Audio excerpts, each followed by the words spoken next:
They have a lot of skirmish potential and a lot of potential for follow-up on this Graves. All right, well, we're coming in a little bit late, folks. Normally, I don't mind, you know, a little 40-second action, but we missed a little bit of context on the bottom side. It would appear that a ward was placed and spotted out. Now, TES are moving into the top side. They have less members. FlyQuest looking to respond.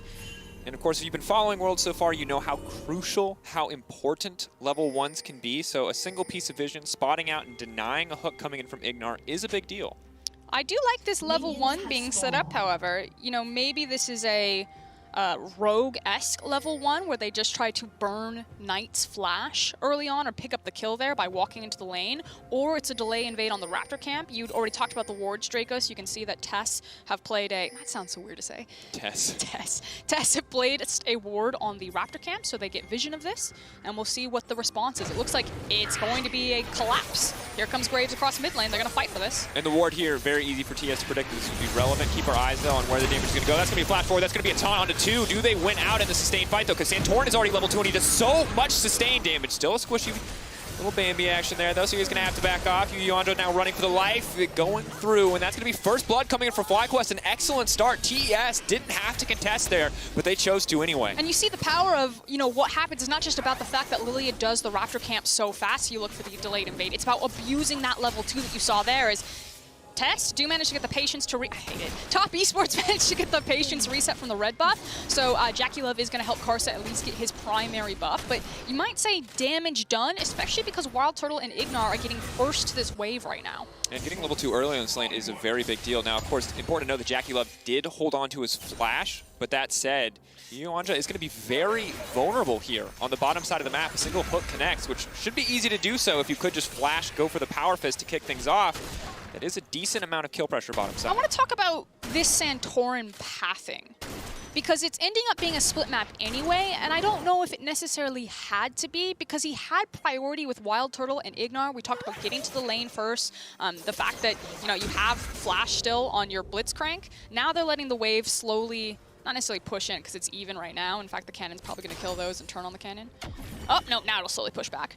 But the fact is that Karsa went red and then walked across, and I don't think he was spotted out by vision. You now see a red ping go down on the Grob camp, so it tells me that FlyQuest assume that Karsa is in their jungle, but I don't know. We'll see how it pans out. I'm a little bit curious. I was like, yeah. I think you could have denied more from Karsa there rather than prioritizing early rotation off of your Raptor camps. I mean, if Santorin decides to power farm, then maybe it's worth it if he gets second rotation of Raptors into his own Raptors again and starts creating an EXP lead, but I think he loses a lot of pressure for his bot lane. And as we see Power of Evil sustain some of his own pressure in the mid lane, I think it's a really good thing that you bring up Frostgrown, because splitting the map like this, while it certainly has given Santorin what feels like a pretty decent jungle advantage, or would look to, but Graves right now at least clearing some camps out much quicker.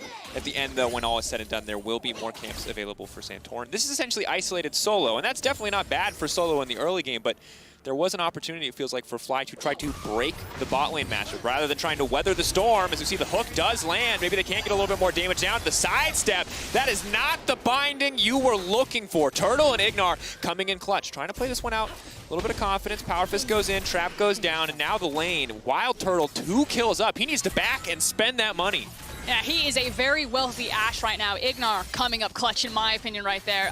Obviously, when the wave is close to the tower, it makes Blitzcrank that much more dangerous.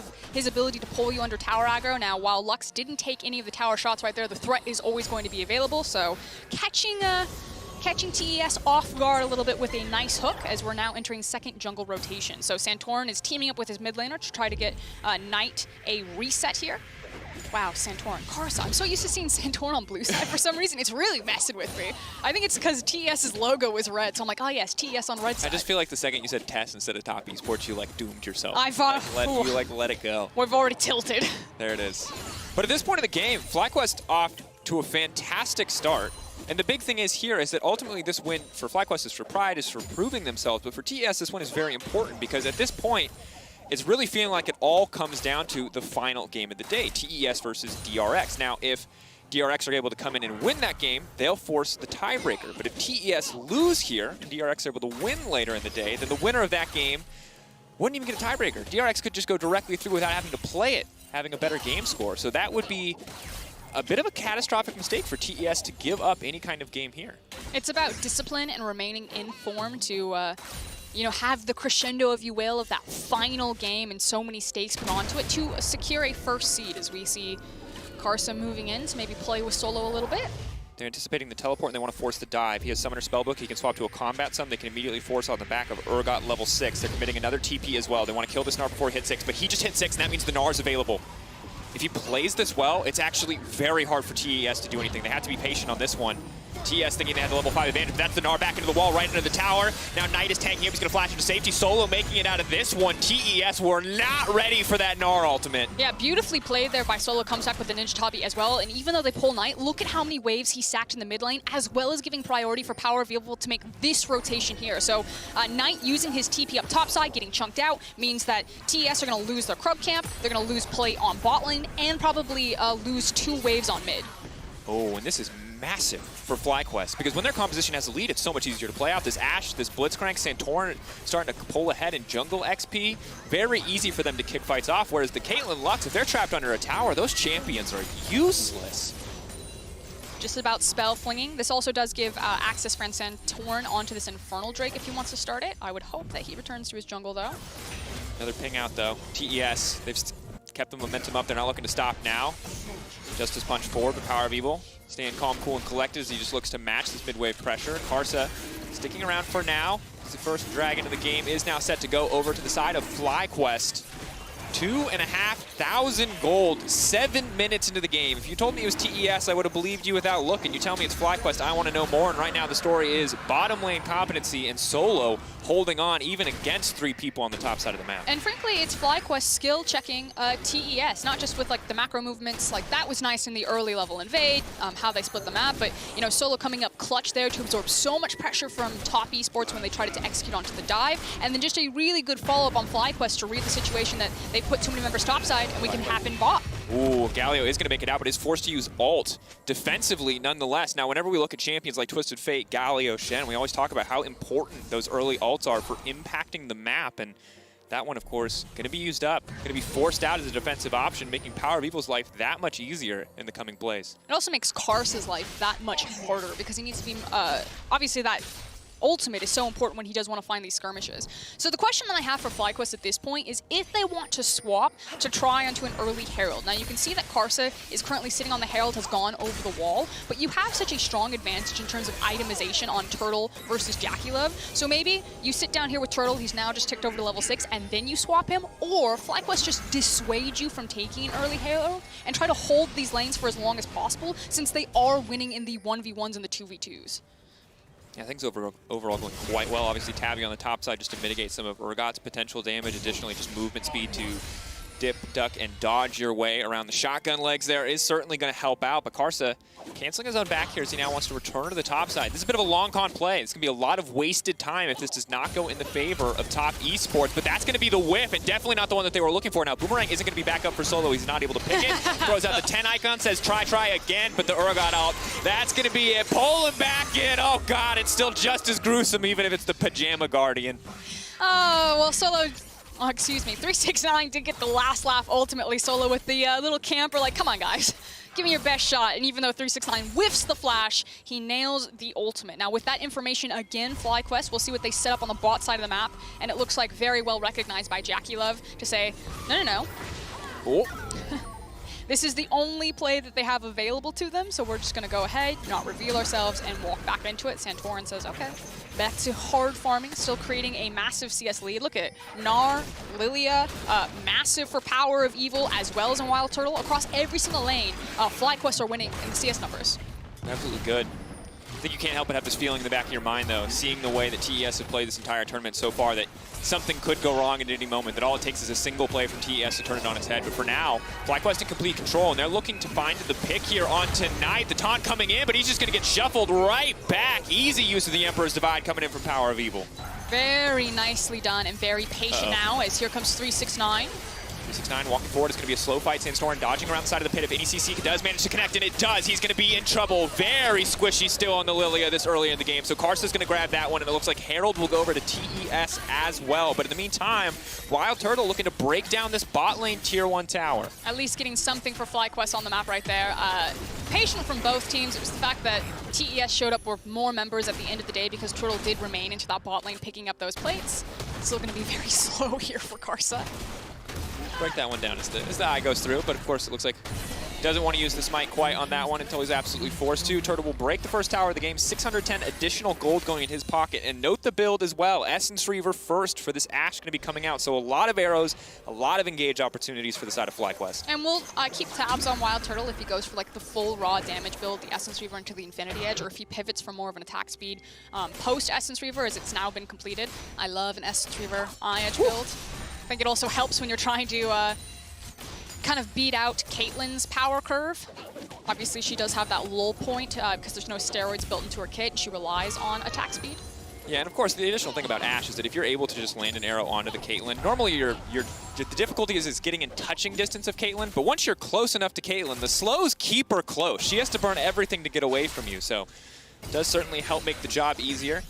Whereas Blade of the Rune King, as nice as it is, it's going to be a little bit more difficult to find those 1v1s. I think it's nice too because obviously with a Bork, it would help you burn down the likes of the Galio and the Urgot, but when you have an Azir, you don't necessarily have to be that responsible for killing the tanks because you can let Azir do a lot of that work for you, as well as Solo up here on the Gnar. Solo going to take a decent chunk of damage, but of course already has some Ninja Tabby, so a little auto attack from Harass from Jackie Love isn't going to hurt him too badly. Solo doing a very good job holding on at this point in the game, but the question for me is where does 369 go? He's got the Summoner Spellbook, and right now it's Ghost Ignite. And there's certainly a lot of kill pressure from base numbers alone coming in from this Urgot, especially when you add a Black Cleaver to the mix, whereas Solo hasn't had an opportunity to back yet, so still hurting for a major item completion. Yeah, so 369, interesting lane assignments, picking up bot lane while you see that Knight is actually pushed up and facing Wild Turtle as Herald is dropped down behind the Caitlyn. That makes sense. You want to try to funnel as many plates as possible into her, but here's a potential dive. Santorin going to be in trouble here, though, because once again, he is very, very squishy. And that is going to be Venison for the side of TES. Easy finish out on that one. And Solo might just be another name on tonight's dinner menu as he's going to get poked out as well. Karsa with the blast to the face. And it's already starting to look a little bit rougher for FlyQuest. Oh, it's Venison and Squirrel. It's very different palettes here. Oh, that's tough. And for FlyQuest, you can see what they wanted to do. They wanted to punish Knight. They wanted to make sure that this Galio did not get to play League of Legends. The good news is they have enough of a lead overall that they can still get a Constellation Drake on the back of that one. But it does mean giving up some of the gold advantage that they worked so hard to build up earlier on. Yeah, but now they've got 2 dragons. The next one will be in about 18 minutes.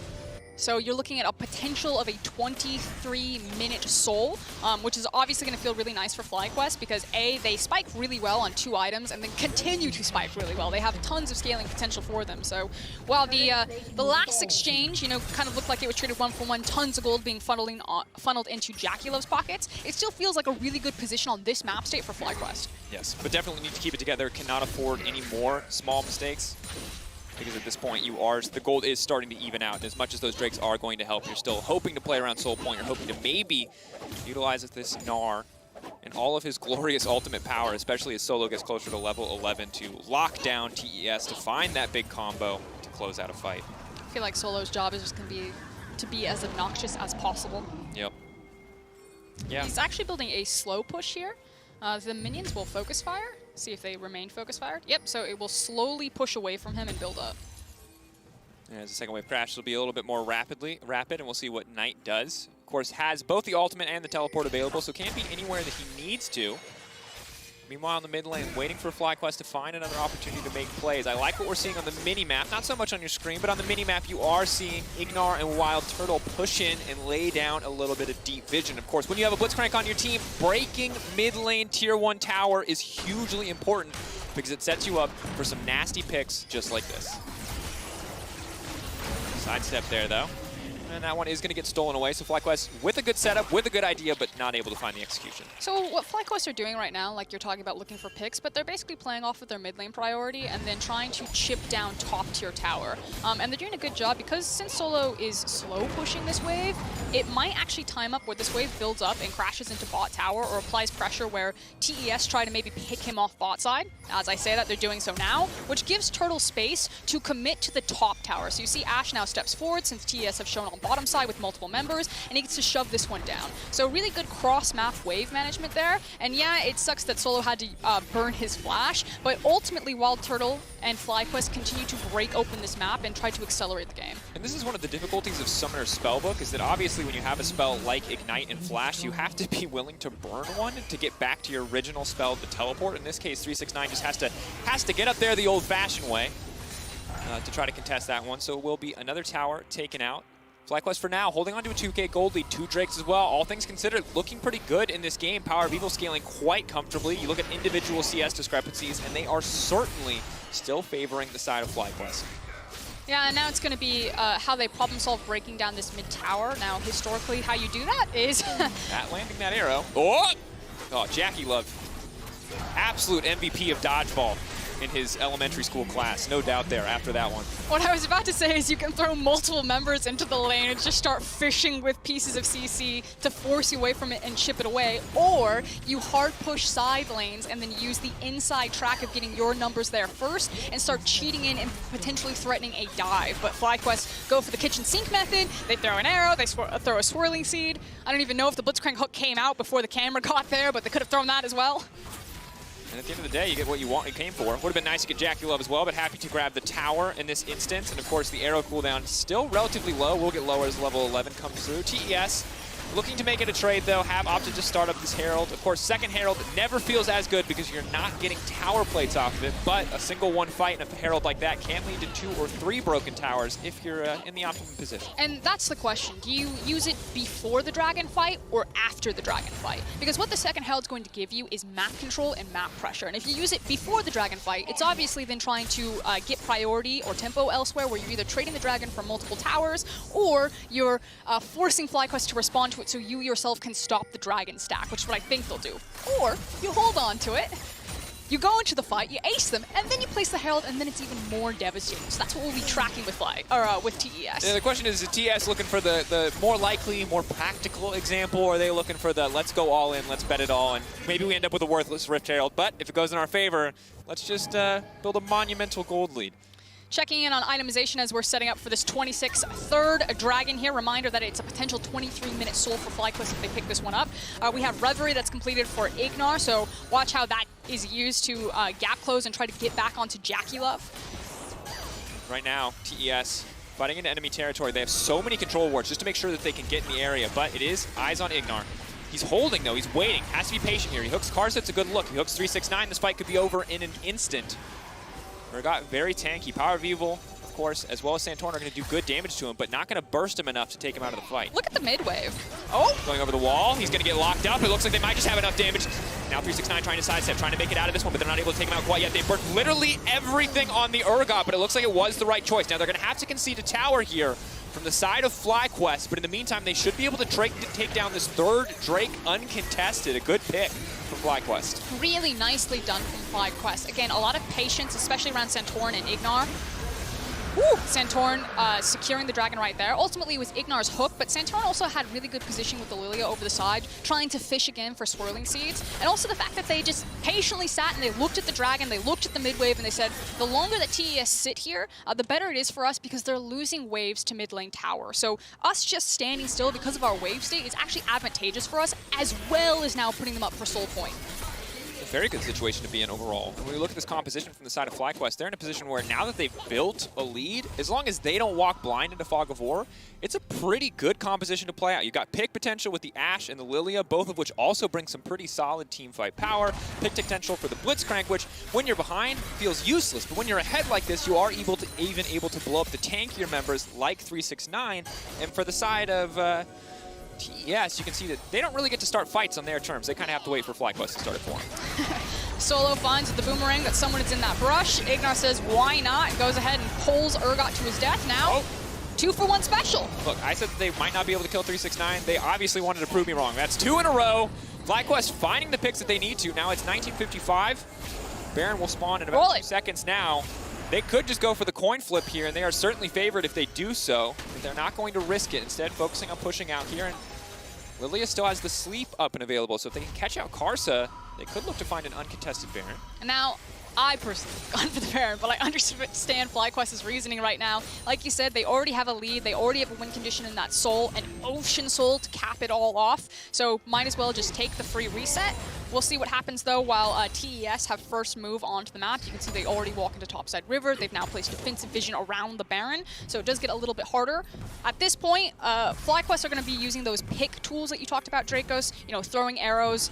They should have priority over contesting mid-wave because they do have things like an Ash Arrow and a Blitzcrank just sprinting at you. And Jakulev, even though he has Flash, needs to be much more careful. He can't be as far down the lane as Wild Turtle and Ignar will feel free to be. So that means he's going to have to wait till the wave gets shoved into him before he can test it, meaning that FlyQuest should have first movement in both sides of River for the rest of this game. Which is extremely powerful, especially because we're now coming up onto the point where TES might be put in a tough decision. Now, of course, FlyQuest can find a pick and take an objective cleanly, not risk any kind of 50-50, just want to fight straight out. But even if they go for it, they put themselves in a 50-50 situation, there's always a chance that they can just force TES to choose. Do you contest the Dragon? Do you contest the Baron? And while TES are certainly an accomplished team, they're going to need Jakulev to bring in that clutch, in-the-moment shot calling to make the right decision, because if they don't, we've seen so many teams fall apart in this decision-making process. The issue is that FlyQuest have put Top Esports on a timer. You know, the Soul is going to come out, and Jakulev went for a very expensive build. You are now in the Power Trough for Caitlyn. This is the traditional build outside of the Storm Razors, so going for that Infinity Edge. So they need to funnel in way more gold for Jakulev before TES actually have a strong enough composition, I think, to actually 5v5 FlyQuest. Yeah, and the good news now is that 369 is back to the TP. He cycled through enough spells. Had clarity there for a moment. A long time since I've seen that one. But now we'll have the TP to join the fight. Knight's TP is not too far off. 1 minute and 40, of course, until that Ocean Drake spawns. And for now, we're chilling. We're taking a break. Everybody knows round 3, round 4 about to start in a few minutes. So grab your popcorn, grab your drinks. This is the time. For now, it's about farming. It's about laying down vision. It's about using your pressure to set you up for success in the long run. Or if you're Ignar, it's about hiding in the darkness with your big robot fist, looking for an opportunity to grab that Caitlyn. I don't know who's hunting who, though. Jakulev set down the ward and just immediately stepped forward, and Ignar's like, ooh, okay. It's the bluff. She lays down the ward, you're like, do it. Then she autos you, she's like, I'm kidding, there's no one else here, leave me alone. Please, officer, please! Oh. Dragon going to be spawning in 1 minute. Like you said, we're just going to be in a lull state, farming till then. This is kind of the make or break or do and die situation for TES. My personal opinion is that this is FlyQuest's game to lose from this point. Yeah, absolutely. I mean, certainly with a 3K gold advantage and 3 Drakes up, they are in control. They get to dictate the pace of the game. It's really TES who has to respond to them. And while TES have certainly fought back to a certain degree, finding the 4 kills that they have, it has not been enough to put them in control. Now all it really takes from FlyQuest is a single arrow, a single hook at the right time or in the right place to grab this Ocean Soul and set themselves up really just to end the game as now the TP is coming in. Yeah, and TES recognize kind of the stakes here of this fight. You know, pulling 369 in, they're sitting in the river. FlyQuest very smartly like, okay, you can sit in there. We're going to shove the wave, so we're going to make you choose. You're going to lose something here. Play this one slow, though. Have to still be careful. Jakulev doing a good amount of poke damage to kick the fight off to Power of Evil. Look at Knight, trying to set up for a flank. If he can get a massive CC taunt, that obviously would be ideal for Top Esports fans. But FlyQuest, again, just need to play this one slow, pick their target perfectly, because, again, they shoved in that mid-wave. They're denying TES farm on the tower. Okay. Knight's still on the flank. TES are going to wait out solo on his Meganar form, and then they're probably going to step back in and try to contest here. So the Fury Bar is going to be really important management for this fight. Yeah, and of course, I believe 15-second cooldown until you can get rage again. So they have this window of about 30 seconds, let's say, give or take, where they know that the Gnarl will not come to bear. The question is, can they win the fight anyway? They poked Jakulev, they maybe just kicked it off, but that's Knight on the backside looking for the taunt. Wild Turtle now locked out, but who's going to get it in the end? It looks like the Ocean Soul has been secured by Karsa. FlyQuest now running for the hills, but they'll find 2 kills off the back of that. TES may have saved themselves from an Ocean Soul, but it still looks like they're going to lose the fight. The scoop back in. Wild Turtle says, give me another. And that's looking like a triple as it comes through in the end. Clean fight from Fly. And that should be the Baron. FlyQuest is going to feel so confident to walk across the mid lane, to pick up the Baron. Yeah, they didn't get the Ocean Soul, but they got more than what they came here for, and they'll be able to set up for that again and again because their composition still scales so wonderfully. And that's the thing. It's good as it was for the side of TES to secure the Ocean Drake, it does to a certain degree right now feel like they're delaying the inevitable, because now it's a 5K gold lead. That's going to grow again when this Baron drops and all that extra money goes into FlyQuest's pocket. And now they have to survive the siege of the Ashe, Lilia, Gnar, Blitzcrank, Azir, and those are not easy champions to survive against. Taking another look at this one, I do want to give out credit to Solo. As soon as he saw that Knight was coming in, he tried to immediately jump onto the Galio. You actually can't see it on the top of your screen. Knight does ultimately get into the back line, but it allows enough time for Wild Turtle to reposition. He's got Solo in front of him as well as Ignar, and then they just allow their AD carry to push through. JackeyLove at this point, just trying to go hero mode. Can't get it done as Power Lethal has moved all the way around the pit and then finds him, tosses him back into the team, and just really wonderfully played, I think, from minute one from FlyQuest. This is a fantastic game from FlyQuest. And as said before, there were a few hiccups, but I was skeptical when I saw that Gnar pick locked in for Solo, but it did well. This feels like the first time that Solo has not only weathered the storm, but also flourished in these fights. And now finally, we get to see Ignar, Wild Turtle bring all of that power to bear.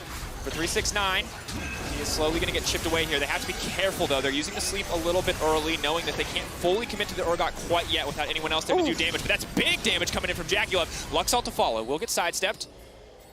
But obviously, FlyQuest still need to be careful. The damage is there for TES. The setup, not so much. But if Fly walk into the wrong part of the map, they will get popped off on. Yeah, multiple crits coming out of JackeyLove, just taking chunks out of Wild Turtle. You can tell that Top Esports do have some teeth in their bite right now, but still, FlyQuest should just play the map with this Baron buff, continue to snowball their own gold lead, closing in on 10K now. How much longer before they're gumming it, Frosco? How much longer before it's dentures left for TES? I'm going to say Power Evil or Ignar just gets one good punch. That's it.